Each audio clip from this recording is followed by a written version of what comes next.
आज की वीडियो में हम औसत प्रक्रिया सब्जेक्ट के महत्वपूर्ण विषय कल्क कल्पना के बारे में जानेंगे।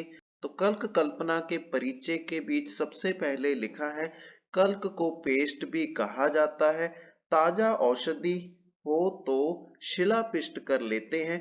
तो अगर ताजा, हरी या ताजी तोड़ी हुई औषधि है या द्रव्य है तो उसे शिला के ऊपर पीसकर पेस्ट बना लेते हैं।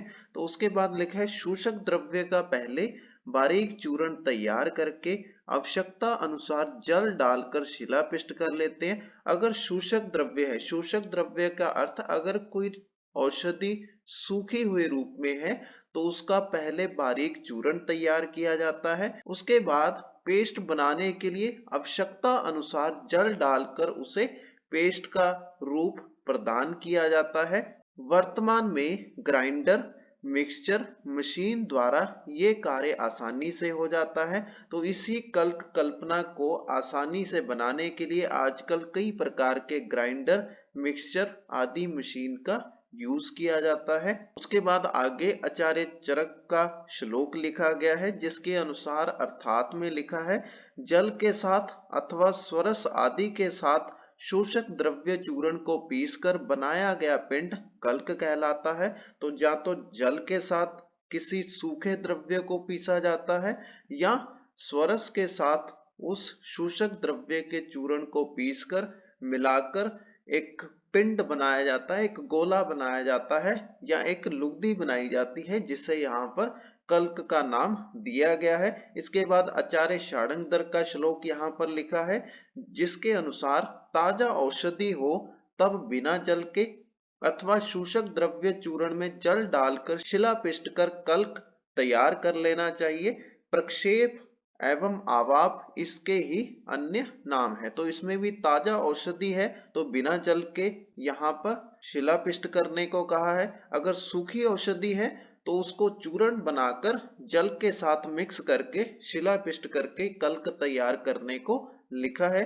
उसके बाद कल्क की मात्रा के बारे में यहाँ पर लिखा है, जिसमें यहाँ पर कल्क की मात्रा 1 कर्ण या 1 तोला या 12 ग्राम लिखी गई है। तो इसके बाद कल्क में प्रक्षेप का हेडिंग लिखा है, जिसमें लिखा है, कल्क सेवन करते समय यदि शहद, घृत, तेल डालना हो तो दोगुनी मात्रा में डालें। तो अगर कल्क की मात्रा 10 ग्राम है तो इसमें घृत, तेल, शहद की मात्रा 20 ग्राम होगी। और अगर मिश्री और गुड़ में से किसी एक चीज को प्रक्षेप द्रव्य के रूप में कल्क में मिलाना है तो उसकी मात्रा समान मात्रा होगी। तो कल्क की मात्रा अगर 10 ग्राम है तो मिश्री या गुड़ की मात्रा भी 10 ग्राम होगी।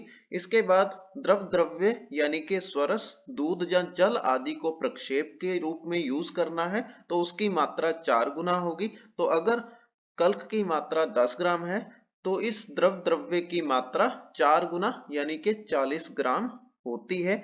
तो इसके बाद अगली लाइन में लिखा है, ताजा नीम पत्तर, निस्तूष रसौन यानी कि बिना छिलके का लहसुन और मेहंदी पत्तर आदि का कल्क इसी तरह तैयार करना चाहिए। तो ये कुछ एग्जाम्पल दी है कि जिनका आगे कल्क तैयार किया जा सकता है।